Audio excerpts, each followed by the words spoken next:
Hello everyone, welcome back to our channel. In this video we will see the posterior compartment of the forearm. Forearm extends from the elbow joint to the wrist joint.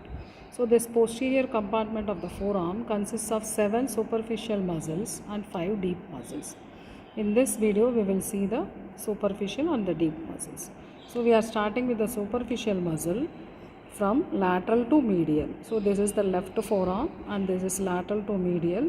This is the brachioradialis. So this is the one muscle. Second muscle is this extensor carpi radialis longus and extensor carpi radialis brevis. So you should remember, in the flexor side only one carpi radialis. On the extensor side we have the two carpi radialis. So one is named as longus and another is named as brevis. And the next muscle is this extensor digitorum, which gives this tendons for the medial 4 digits. On the flexor side we have two digitorum. So flexor digitorum superficialis and flexor digitorum profundus. On this posterior compartment we have only one extensor digitorum. So next muscle is this extensor digiti minimi, which goes to the little finger. And the next is this extensor carpi ulnaris. So this is the medial most muscle which is called as the extensor carpi ulnaris. So this is the extensor carpi ulnaris. So these are the 7 superficial muscles. If you see this nerve supply of this posterior compartment, it is directly by radial nerve or it's branched by the posterior interosseous nerve. In this directly by the radial nerve, 3 are supplied: brachioradialis and extensor carpi radialis longus and brevis. All the other are supplied by the posterior interosseous nerve. Now we will see the deeper muscles. So deeper muscles, one more superficial muscle confined only to this behind the elbow, and this is the ANCONEUS. ANCONEUS is directly supplied by the branch to the medial head of triceps, which arises from the radial nerve. So we have completed the superficial. Deep muscles, students should remember, these deep muscles are giving tendons only for this thumb and this index finger. That's the way to remember.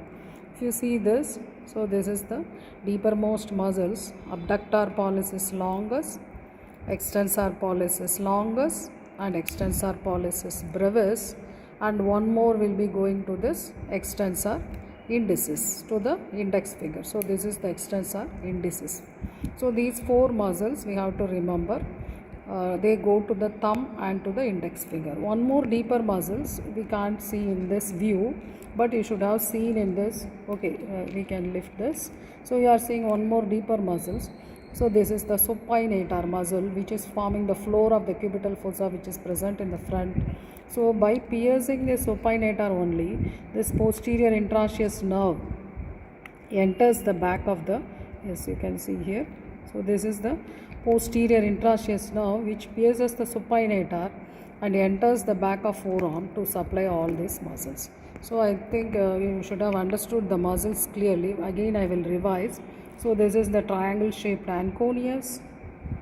Superficial muscles we are listing out first: brachioradialis, extensor carpi radialis longus, extensor carpi radialis brevis, extensor digitorum, extensor digiti minimi, extensor digiti minimi and extensor carpi ulnaris. Deeper muscles: abductor pollicis longus, extensor pollicis longus and brevis and extensor indicis. And the deepermost muscle here is the supinator, which is forming the floor of the cubital fossa, and it is pierced by the posterior interosseous nerve. All these muscles are supplied directly by radial nerve or by the posterior interosseous nerve. So the student should remember, back of arm or back of forearm, all are supplied only by the radial nerve. All these tendons pass underneath this extensor retinaculum, which has 6 compartments. So here the extensor retinaculum is removed. So by passing through the 6 compartments, they enter the dorsum of the hand. So in the dorsum of the hand also, if you are given in the practical exams, same tendons you have to revise from the back of forearm to the dorsum of the hand. So I hope you should have understood this back of forearm or extensor compartment of the forearm. With the next dissection video in the upper limb, we will see in the next video. Thank you.